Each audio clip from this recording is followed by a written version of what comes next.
मारूफ तजियाकार नजम सेठी ने कहा है कि फॉरेन फंडिंग केस में तहरीक इंसाफ पर पाबंदी लगाना तो मुश्किल होगा, लेकिन मैं इमरान खान के नाअहल होने की अभी से पेशगोई कर रहा हूं। उन्होंने कहा कि 6 हफ्तों में बड़ी गेम सामने आने वाली है और ये वाज़ेह हो जाएगा कि हुकूमत रहेगी या नहीं और अगला आर्मी चीफ कौन होगा। नया दौर टीवी के प्रोग्राम खबर से आगे में बात करते हुए उनका कहना था कि तहरीक इंसाफ को कलअदम करार देना मुझे मुश्किल लगता है, लेकिन जहां तक बात इमरान खान के ऊपर लगने वाले इल्जामात की है तो इल्जामात संगीन हैं और इनके खिलाफ मजबूत केस है। उनका कहना था कि इमरान खान की जानिब से सुप्रीम कोर्ट में पिटीशन डालने के बाद नवाज शरीफ को नाअहल करने में भी 8 माह का अरसा लग गया था, ताहम फिर इन्हें अपना सऊदी अकामा छुपाने की बुनियाद पर नाअहल कर दिया गया था। लेकिन इस केस में सुनाया जाने वाला फैसला इंसाफ पर मबनी नहीं था, बल्कि इंसाफ के साथ ज्यादती की गई थी। उनका कहना था कि नवाज शरीफ की नाअहली खत्म करने के लिए अब सिर्फ एक रास्ता है और वो ये कि पार्लियामेंट ताहयात नाअहली का कानून तब्दील कर दे।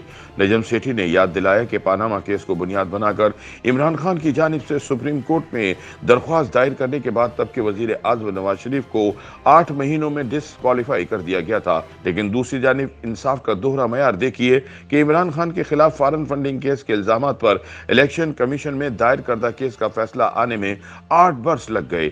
उनका कहना था कि अब भी कोई पता नहीं कि फॉरेन फंडिंग केस का फैसला आने के बाद इमरान खान के खिलाफ शुरू होने वाली कार्रवाई को मुकम्मल होने में कितना अरसा लग सकता है। ताहम हुकूमत ने न सिर्फ तहरीक इंसाफ को कलअदम करार दिलवाने के लिए सुप्रीम कोर्ट में रेफरेंस दायर करने का फैसला किया है, बल्कि इमरान खान को नाअहल करवाने के लिए भी इलेक्शन कमीशन से रुजू कर लिया गया है। याद रहे कि इससे पहले नवाज शरीफ के अलावा जहांगीर तरीन और फैसल वावड़ा भी हकाइक छुपाने की बिना पर नाअहल करार दे दिए जा चुके हैं। इसलिए इमरान खान के मामले में कोई मुख्तलिफ फैसला आना बहुत मुश्किल नजर आता है। सीनियर तजियाकार ने कहा कि सुप्रीम कोर्ट के लिए बहुत मुश्किल होगा कि 3 मरतबा वजारत उज़्मा की कुर्सी पर रहने वाले पॉपुलर वजीर आजम नवाज शरीफ को सिर्फ एक अकामा जाहिर न करने की बुनियाद पर नाअहल करने के बाद इमरान जैसे शख्स को नाअहल करार न दे, जिसके खिलाफ इलेक्शन कमीशन ने वाज़ेह तौर पर 16 बैंक अकाउंट छुपाने की तस्दीक की है। उनका कहना था कि अब अगर इमरान भी नाअहल हो जाते हैं तो फिर दोनों पार्टियां पार्लियामेंट में बैठेंगी और आर्टिकल 62 और 63 के तहत सादिक और अमीन न रहने का कानून तब्दील करेंगी। उनका कहना था कि सादिक और अमीन वाला कानून फौजी डिक्टेटर मुशर्रफ ने 2002 में अपने सियासी अज़ाइम की तकमील के लिए बनाया था और इसे ख़त्म करना ज़रूरी है। सेठी का कहना था कि मैं पेशगोई कर रहा हूं कि इमरान खान इसी कानून की बुनियाद पर नाअहल होगा, लिहाजा तमाम जमातें बैठें और इस कानून को तब्दील करें ताकि नवाज शरीफ की ताहयात नाअहली का भी खात्मा हो सके।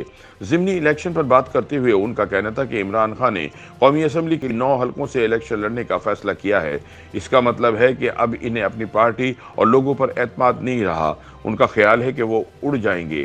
ताहम उनका कहना था कि देखना यह है कि इमरान खान इलेक्शन लड़ पाते हैं या इससे पहले ही नाअहल करार पाते हैं।